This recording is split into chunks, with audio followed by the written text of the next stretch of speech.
and being found in human form, he humbled himself and became obedient to the point of death, even death on a cross.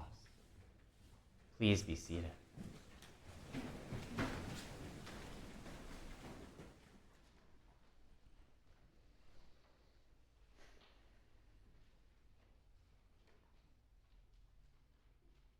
The world that Jesus was born into was a world that in many ways was defined by the struggle between great powers. The whole history of Israel had been intertwined with the various empires and kingdoms that had risen and fallen in that slice of the Middle East. From their enslavement under Egypt to their conqueror by the Assyrians, the Babylonians, the Persians, the Seleucids, and finally the Romans. Israel was subjected to, enslaved by, and had to reckon with the powers of the world. For each of those successive empires, they believed they were going to be the ones to succeed, the ones to last, the ones that would extend on forever. Their power was defined by their strength, by the armies they commanded, by the ships in their fleets, by the resources that they could levy and extort from the lands they controlled, by the numbers of people in their kingdom, the workers that would do their bidding, the extent of the lands under their control. For each of these empires, their power was defined by their strength, by their might, by their ability to intimidate, to destroy, to capture, to enslave, to dominate, to influence.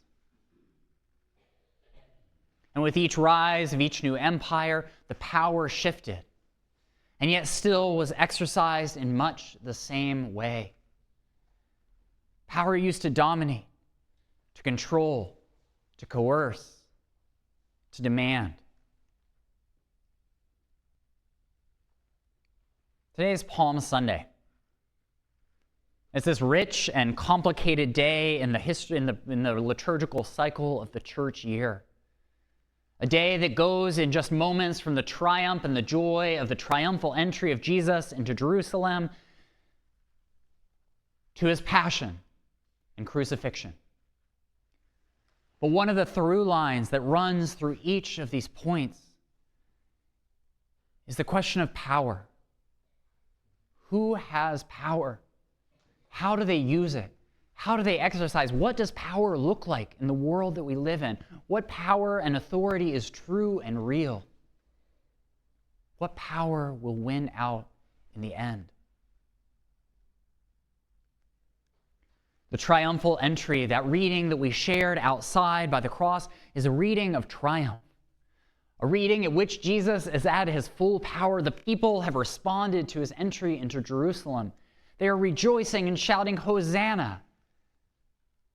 They throw their cloaks on the road and their palm branches to line the streets as he enters into the city. Here is their king. Here is the Messiah. Here is the one who has come to set Israel free.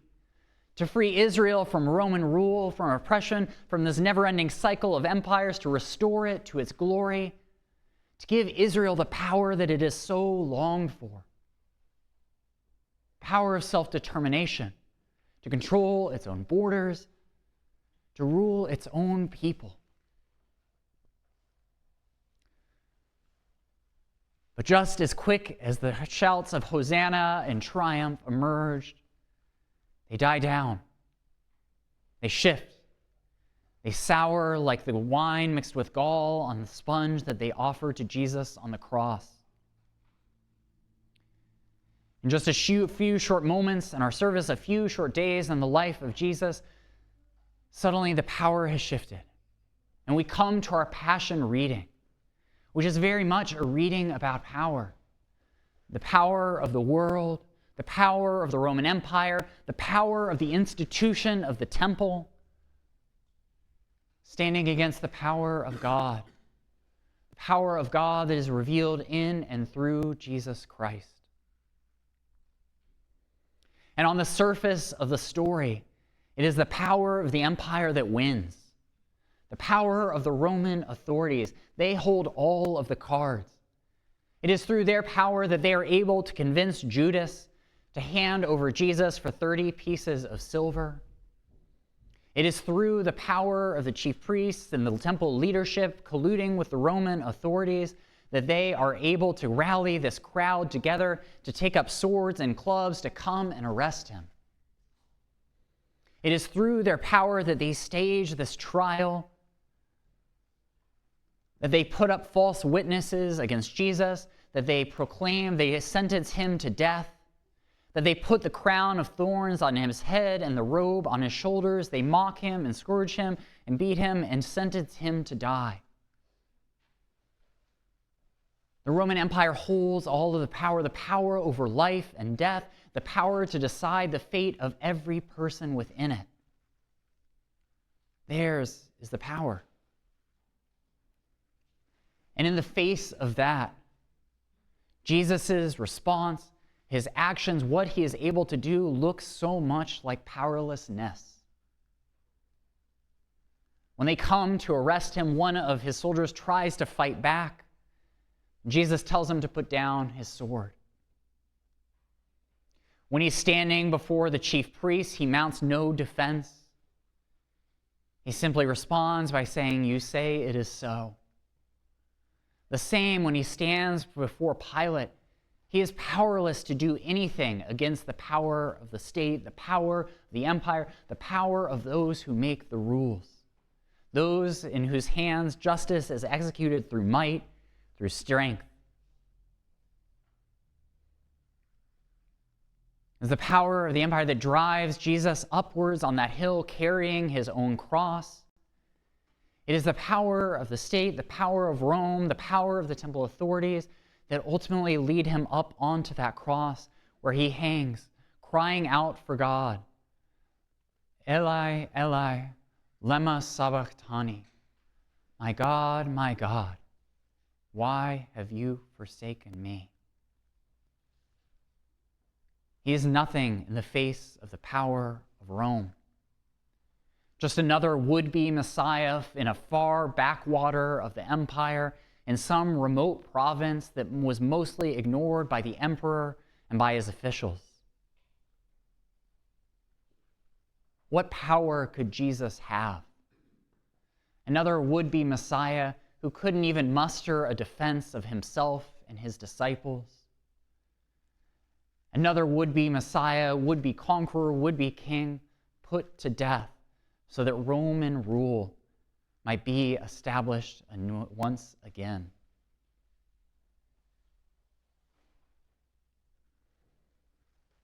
It is there in that moment as Jesus breathes his last that we enter into the great paradox of Holy Week. At this moment of his defeat, at this moment of the peak of his powerlessness, at the moment of his death, something else emerges. As we are told in that moment that he exhales his last breath, the curtain of the temple is torn in two, the earth shakes, the rocks are split, the dead are raised. Even the centurion, seeing this, feeling this, recognizing that something has shifted in the universe, in the cosmos, in the order of how the world works. Truly, this man is God's Son. Israel expected a Messiah, a conqueror, a great king like the kings of old who had armed the people to rise up against Rome. To meet sword with sword, spear with spear, club with club, to drive out their oppressors, to liberate them, to free them with the means of the world, with violence, with power, with might, and with strength. What they get instead is a man stripped naked, adorned with a crown of thorns, hanging limply from a cross next to two criminals. But it is in that moment that the paradox of Holy Week is revealed. That it is through this moment of utter powerlessness, utter defeat, utter giving of his own life, that the power of God is revealed through Jesus Christ. It is that moment that the power of God is shown to the people who came to Jesus, who followed him, who sought after him. Because what Jesus has done there on the cross is he has refused to play the game of these great empires, of the people in control and in power in Rome. He has refused to match might with might, strength to strength, violence to violence, but has shown them another way. The way of God, the way of love, the way of offering himself for the sake of others. Not the way of a conqueror or a strong man or another emperor. Not the way of someone whose power was shown through violence, through domination, through defeat, through coercion, through intimidation. But one whose power was shown through love. Through a love that sought to free his people, to liberate them first spiritually and also physically. To free them from domination by the emperor, to free them from the cycles of violence that they had been trapped in for generation after generation after generation. The power that Jesus shows is not a power shown through the dropping of bombs or the ability to arrest immigrants on the streets. It's not a power shown through the ability to put folks in prison or to pursue retribution against one's enemies. It's not a power shown through the size of a military or the amount of missiles in an arsenal. It's not a power that's shown through the intimidation of foreign leaders or through the amassing of wealth and leveraging that wealth. It's not a power shown through might, through force, but a power shown through love. A power shown through self-sacrifice and self-offering. A power shown through humble service. We hear that in Paul's letter to the Philippians. The story, the song of a Jesus who took on human form, who emptied himself to become like one of us, to take on our lives, to take on our suffering, to take on our human nature, to take on our frailty, to die for us, to die as we die, so that through him and through his death, the death of an innocent man who is also God, we might be raised and embraced in the eternal and loving arms of God, that we might be welcomed into God's way of love, which is not the way of power as the world knows it, but a power that wells up from within and all around. The same power that brought us into being, the same power that sustains us, and the same power that draws us near. The power of love. That is what Jesus shows on the cross. That is the way he seeks to show his disciples, to break the cycle of confrontation and conflict and violence, of conqueror after conqueror and empire after empire, to reveal a kingdom, an empire that belongs to God, one that is not maintained by strength, by force, by the dropping of bombs, but by bonds of love that unite all people and seek to draw them in. Yesterday, I had the opportunity, I went to one of the No Kings rallies that were happening all around. I went to the one in Newmarket. And I walked among the crowd. I saw the signs that folks were holding. I listened to the cheers. It was, as Bishop Rob put it, our clergy day the other day that we had. It was the whole human catastrophe on display. People holding signs of every type, some celebratory and joyous, some calling for the end of war, some calling for the end of the detainment of immigrants and deportations, some calling for an end to the Trump administration, some condemning people of all different kinds, some pro-vaccine, some anti-whatever, you name it. It was all over the map. And the folks driving by, there were plenty of people honking in solidarity, some shouting from their cars in anger. There was both joy and celebration, there was rage, there was hatred, there was all of these things on every side, all mixed together there in that place. But I think what undergirded it all was this desire, this fundamental desire from the people shouting as they drove by and honking on the way, the folks holding signs, for a world that is other than it is. A desire to be out of the cycle of one party supplanting the other, wondering whether the next election will mean an end to our freedom, what it will bring about. An end to this constant cycle of violence and war that we seem so trapped in, that we've been trapped in for millennia, for centuries, for as far back as human history goes. There's this profound hope in it. And as it was this rally who claimed this idea of no kings, we come then this morning into this space and hear the story of Jesus, the King,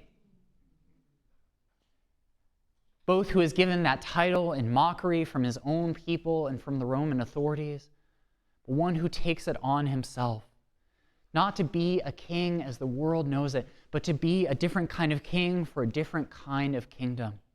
One that is not conformed to the constant power struggles of this world, but one that seeks to transcend it, not through might and force, not through the exercise of military domination or violence, but through love.